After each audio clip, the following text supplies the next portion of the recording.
우리가 안전자산의 성격으로 금을 산다라면은 지금 상황에서는 금이 얼마나 올라갈 수 있는 룸이 있을까라는 생각도 여러분들이 하실 필요가 있겠고요. 차라리 저는 엔화가 나을 것 같습니다. 또 하나는 올해 로봇 섹터가 다시 한번 좀 관심이 될 것 같습니다. 왜 현대자동차의 보스턴 다이내믹스가 지금 계속적으로 휴머노이드 로봇을 만들어서 지금 공장에다가 투입을 하기 직전까지 온 건 아니겠습니까? 현대차, 현대모비스, 현대글로비스 이 세 개 종목은 여러분들 올 하반기에 아마 상당히 좀 추세를 내지 않을까 싶어요.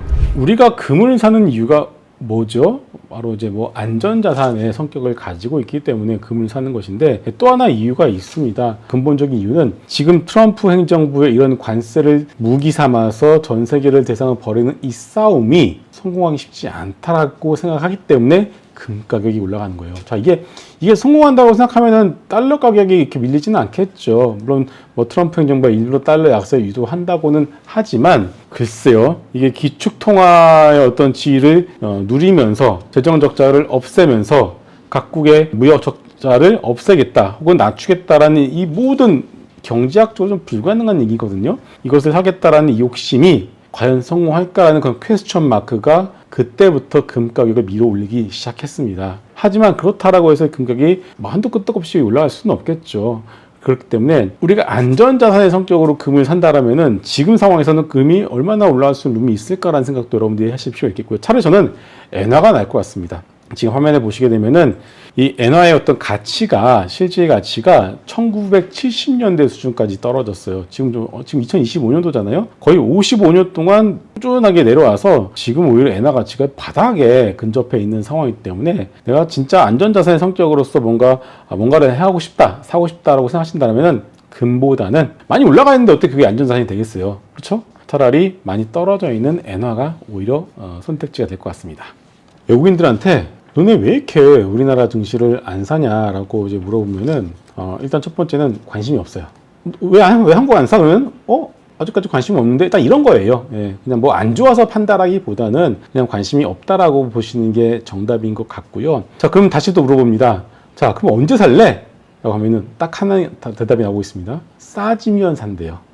싸지면. 근데 우리나라 증시가 현재 지금 PBR 0.82에서 이제 머물고 있거든요. PBR 0.700까지는 가긴 쉽지는 않을 것 같아요. 그때가 아마 2100 정도 될 텐데, 어쨌든 간에 우리나라 같은 경우에는 밸류에이션 메리트가 생기면 외국인은 언제든지 들어올 준비는 되어 있다라는 것이 중요할 것 같고요. 그럼에도 불구하고 전 세계에서 우리나라만이 할 수 있는 것들이 있습니다. 자, 화면 한번 보여주게 되면은, 자, 첫 번째가 조선이죠. 자, 오늘 여러분들 조선주도 어떻습니까? 상당히 좀 강세를 보였고요. 그러니까 이게 뭐냐면은, 미국이 해야 하는데 못하는 게 뭐예요? 조선이에요. 조선이 정말 그런 상황에서 계속 탑픽이다라고 강조를 드리고 있고, 또 하나는 미국이 강력한 의지를 가지고 개발하는 것들이 있죠. 바로 알래스카 LNG. 또 얼마 전에 오늘 뉴스 보니까 또 알래스카 주지사가 또 온 한국을 방문한다고 하더라고요. 왜 오겠습니까? 딱 관세 협상 시작될 거니까 관세 협상이 끝나자마자 바로 LNG 쪽 구입에 대한 것들을 타결시키기 위해서 오는 거 아니겠습니까? 그래서 LNG 중요하고요. 원전, 이미 미국은 원전 하기로 결정했어요. 근데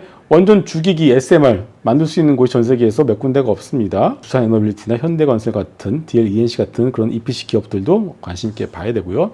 삼성전자를 다들 좀 무시하시는데, 자, 삼성전자의 강점이 있죠.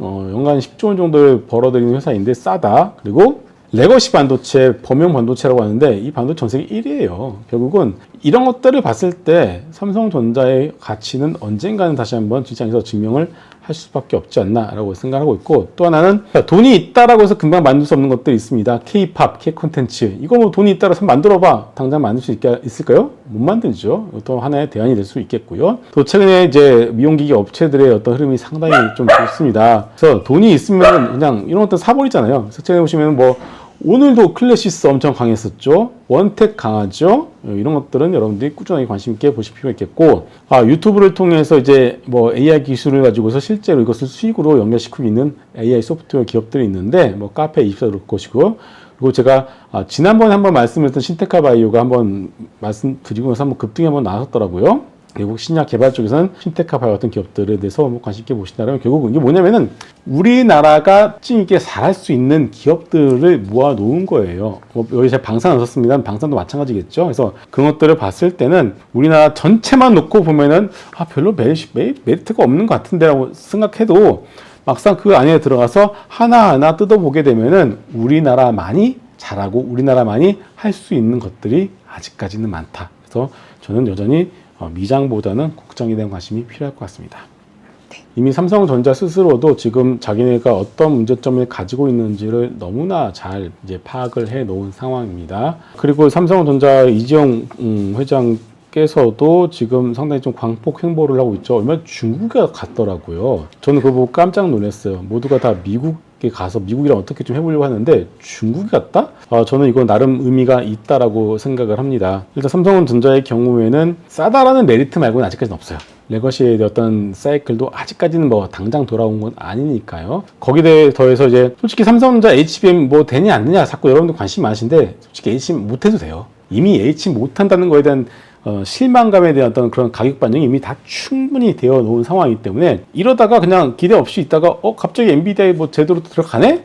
그럼 그때는 뭐 보너스의 개념으로 보시면 될 것 같고 싼 맛에 일단은 지금 주가 수준은 어느 정도 유지를 해줄 수 있다 정도만 여러분들이 이해를 하시면 될 것 같고 그냥 레거시 사이클이 올 때까지만 기다린다. 그러면은 투자 전략이 깔끔하죠? 굳이 올라갈 때 추격하지 마시고 밀렸을 때 자신 있게 사면은 어느 정도는 박스 매매를 갖다가 삼성전자를 하시다가 진짜 레거시가 잘 팔리네 신호가 오게 된다라면은 그때부터는 좀 더 비중을 태워 가시면서 삼성전자 올라가는 날 대부분의 종목들이 못 가는 때가 있을 거예요. 그런 것들이 반복이 된다라면은 야 이거 삼성전자만 올라가는 사이클이구나라고 판단하시고 좀 강하게 그때부터는 비중을 태워 보시면 될 것 같습니다. 많은 분들이 이제 두산도 보시고 그러는데요. 당연히 좋은 기업이 있죠. 나쁘지 않고요. 뭐 여러 가지 워낙에 삼성전자의 어떤 밸류 체인들이 워낙에 많기 때문에 뭐 한두 개를 콕 집어서 말씀을 드리는 것은 어렵습니다만은 그래도 말씀을 드린다면은 이수 페타시스랑 뭐 주성 엔지니어링 이 두 개 정도만 한번 관심 있게 보셔도 좋을 것 같습니다. 근데 반도체 전체에 대한 섹터 자체에 대한 심리가 그렇게 좋지 못해요. 많이 떨어졌다. 낙폭과대 이것 말고는 그렇게 심리가 좋지 못하기 때문에 추격 매수보다는 철저하게 많이 밀렸을 때 공포를 사는 그런 전략이 필요할 것 같습니다.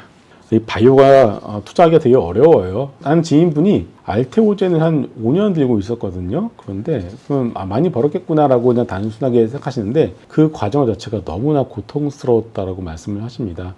과거에 몇 년 전에 3배까지 올라갔다가 그게 다시 본전이 됐었던 적도 있었어요.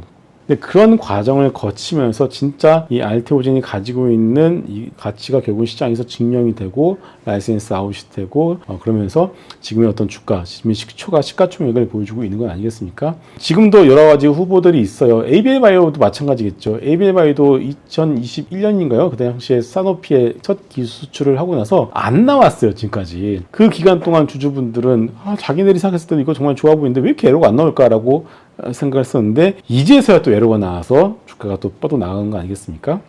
그렇기 때문에 일단은 뭐 좀 검증이 된 종목들 위주로 보시는 게 맞을 것 같아요. 뭐 알테오젠도 마찬가지고요. 네, ABL 바이오도 마찬가지고 최근에는 이제 올릭스 같은 종목이 이제 뭐 에러를 하고 나서 한번 큰 시세를 냈다가 지금 다시금 뒷파동이 나고 있는 상황이고 펩트론도 좀 많이 사람들께서도 이제 관심을 가지시는 것 같아요. 근데 펩트론의 경우에는 아직까지는 에러가 나온 적이 없습니다. 한 번의 검증은 필요할 것 같아요. 그래서 이런 것들은 시장에서 주목을 하고 있는데 최근에 시장이 정말 안 좋은 과정에서도 안 빠지는 그런 종목들은 내가 진짜 이 종목에 대해서 확실하게 기술을 이해하고 정말 뼛속까지 공부를 하지 않았다라고 하시는 분들의 경우에는 절대 큰 비중 태우시면 안 되고요. 적은 비중으로 한번 태워보신 다음에 살펴보시면서 가는 게 낫지 단순히 야, 이 회사 어디서 뭐가 나온대 뭐가 나온대 이것만 듣고 큰 돈 태우시면 100% 낭패를 보십니다. 우리나라 바이오가 그렇게 투자하기가 쉬운 섹터가 아니다는 것도 다시 한번 말씀드릴게요. 얼마 전에 여러분들 HLB 사태 보셨잖아요. 삼상이 될 것 같았던 것처럼 하다가 안 되니까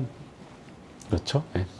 그건 아닌 것 같아요. 오늘도 펩트론의 주가 보시게 되면은 신고가 근처까지 올라가 있는 상황인데요. 결국 이제 이 비만 치료제의 트렌드 자체가 지금까지는 이거 위고비 같은 경우에 이제는 한 일주일에 한 번 맞는 건 아니겠습니까? 이제는 이거를 좀 더 늘려서 한 달짜리 장기 지속형으로 도전을 이제 하고 있는 상황이고 그렇기 때문에 펩트론이 현재 기대감을 가지고서 주가가 현재 견조한 흐름을 보여주고 있는 것이고 글로벌 비만 치료제의 어떤 트렌드 자체는 현재 장기 지속형 최대한 한 번만 주사를 맞았을 때 길게 가는 것을 원하고 주사도 싫은 사람들은 먹는 것을 원한다. 그래서 비단 삼천당자 페프론뿐만 아니라 다른 여타 기업들도 관련된 연구를 현재 동시다발적으로 하고 있다라고 먼저 말씀드리겠습니다.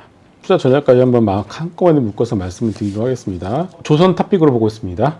이유는 명확하죠. 방사는 왜 안 보냐라고 하시는 분들도 있는데 방사도 보기는 보는데요. 저는 항상 이게 대안이 있냐 없냐를 봐요. 제가 항공주나 카지노 주식을 하지 않는 이유는 너무나 대안이 많아요. 자, 그럼 조선이 대안이 있냐? 미국은 대안이 없어요. 자유무역을 지키기 위해서는 필수가 되는 것이 바로 해군력이거든요. 그런데 미군 해군력이 지금 날이 가면 갈수록 떨어지고 있습니다. 이미 군함 숫자 자체가 지금 중국보다 적어진 상황이고 핵잠수함 하나가 있었는데 이게 자동차로 따지게 되면은 살짝 좀 기스가 났어요. 접촉사고 왔는데 이거를 고치는데 4년이 걸렸습니다. 그만큼 미국의 조선 건조 능력 자체가 거의 바닥을 치고 있는 상황이기 때문에 이것은 비단 트럼프 행정부 즉 공화당 임기뿐만이 아니라 민주당이 되면은 뭐 조선이 갑자기 뿅 하고 나타납니까? 아니잖아요. 민주당이 되었든 공화당이 되었든 그들의 달러 패권을 지키기 위해서는 우리나라 조선은 필수로 필요하다라고 봐야 될 것 같아요. 근데 그것뿐만이 아니라 조선은 이 과거에 받아놓은 이 이슈가 터지기 전부터 받아놓은 수주가 워낙에 탄탄하게 많이 받아놓은 상황이기 때문에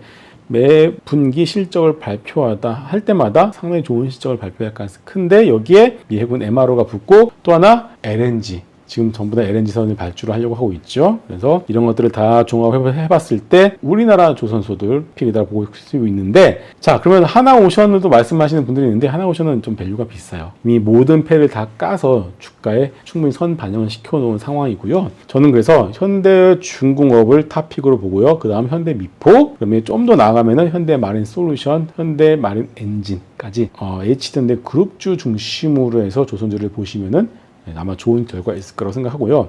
또 하나는 올해 로봇 섹터가 다시 한번 좀 관심이 될 것 같습니다. 왜냐면요. 자, 모두가 다 리쇼링 얘기하고 있습니다. 자, 미국에다가 이제 공장을 지었어요. 그러면 다 걱정하는 게 이거예요. 야, 그 높은 인건비를 어떻게 감당할래? 원가 부담 안 되겠어? 라고 하기 때문에 결국은 점점 더 자동화에 대한 부분들이 부각이 될 수밖에 없을 것 같아요. 왜 현대자동차의 보스턴 다이내믹스가 지금 계속적으로 휴머노이드 로봇을 만들어서 지금 공장에다가 투입을 하기 직전까지 온 건 아니겠습니까? 그리고 오늘 뉴스를 보시게 되면 보스턴 다이내믹스 로봇을 갖다가 이제는 대량 생산해서 필요한 곳에다가 이제는 판매를 할 계획까지도 이제 잡혀 있어요. 그래서 이런 것들을 본다면 지금 주가가 조금 눌려 있습니다만은 현대차, 현대모비스, 현대글로비스 이 세 개 종목은 여러분들 올 하반기에 아마 상당히 좀 추세를 내지 않을까 싶어요. 그래서 조선 그리고 로봇 섹터 내에서는 현대차 그룹주 놓고 보시면 좋을 것 같습니다.